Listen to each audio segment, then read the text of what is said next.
મારા પોતાના બાપા રહ્યા એ ખેડૂત હતા, બરાબર. બાપ દાદા મારા ખેડૂત છે, હું પોતે ખેડૂત ખાતેદાર છું, બરાબર.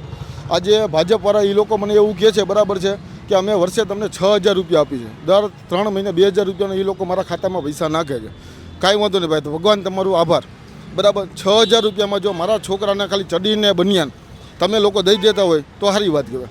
6,000 રૂપિયામાં તમે ડીએપી, યુરિયા, બરાબર, ખાતર, બિયારણ, બરાબર છે, અમારા ખેડૂતના ટ્રેક્ટરના હાથીહળના પૈસા કેવી રીતનો તમે 1 વીઘાનો હિસાબ તમે ખાલી કરીને બતાવો. બાકી 1 વીઘાની સામે હું તમને હિસાબ તમને કરીને બતાવું.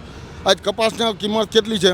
સારામાં સારો કપાસ તમે પોતે લ્યો છો, બરાબર છે, તો 1,500 રૂપિયા, 1,200 રૂપિયા, 1,400 રૂપિયા ભાવ છે, બરાબર છે. તમે પોતે અટાણે એવું કર્યું છે કે ભાઈ મગફળી અમે લઈએ છીએ, કેમાં એપીએમસીમાં તમે પોતે અમે ખરીદી કરીએ છીએ, 1,475 રૂપિયા સમથિંગ એવો નાનકડો એવો ભાવ છે, બરાબર છે. તો વીઘાનો ખાલી તમે ખર્ચો કરી બતાવો મને.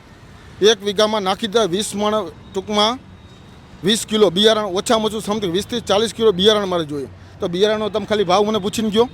3,000 થી 3,500 રૂપિયા ખાલી બિયારણનો ભાવ છે, બરાબર. ખાતર, બિયારણ, દવા તમે અત્યારે જે વસ્તુ તમારી કાયમી ડુપ્લિકેટ દવા જ પકડાય છે, તો એના માટે કાંઈક નિયમ બનાવો અને કાંઈક ખેડૂતને તમે ખાલી 2 પૈસા કમાય નહીં તો કાંઈ નહીં, તો એના છોકરા કોઈ ભૂખે ન મરે, બરાબર છે. કાયમી તમે ખાલી એક આંકડો હું તમને આપું છું દાદા, આપણા જેટલા ખેડૂત રહ્યા ને જેટલા, બરાબર, ઓછામાં ઓછા 60% ઓછામાં ઓછા એ ખેડૂતો કાયમી જે પંખે લટકે છે, બરાબર છે, આમ છે તેમ છે, દવા પીને મરી જાય છે.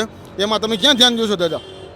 તમે કહો કે અમારો ખેડૂત પ્રધાન દેશ છે, તમારો ખેડૂત પ્રધાન દેશ જ નથી, તમારો એક જ દેશ છે. કહો હમણાં 15 થી 20 દિવસ પહેલાં અદાણીની જગ્યાએ, બરાબર છે, ત્યાં કચ્છમાં ખાલી કરફ્યુ થયું, બરાબર છે, ત્યાં બાંધછોડ થઈ તો તમે 25-50 500 જણા તમે ભેરા કરી દીધા તમારા પોલીસવાળાને. તો તમારા પોલીસવાળાને જો તમે પોતે સત્તામાં છો તો ખેડૂતનો ક્યાં મતની જરૂર છે? અમારે તમને મત નથી દેવો ભાઈ, અમારે તમને મત આપવાનો થતો જ નથી. અને હું તમને કહું છું, હાવ ભાજપને બહિષ્કાર કરો.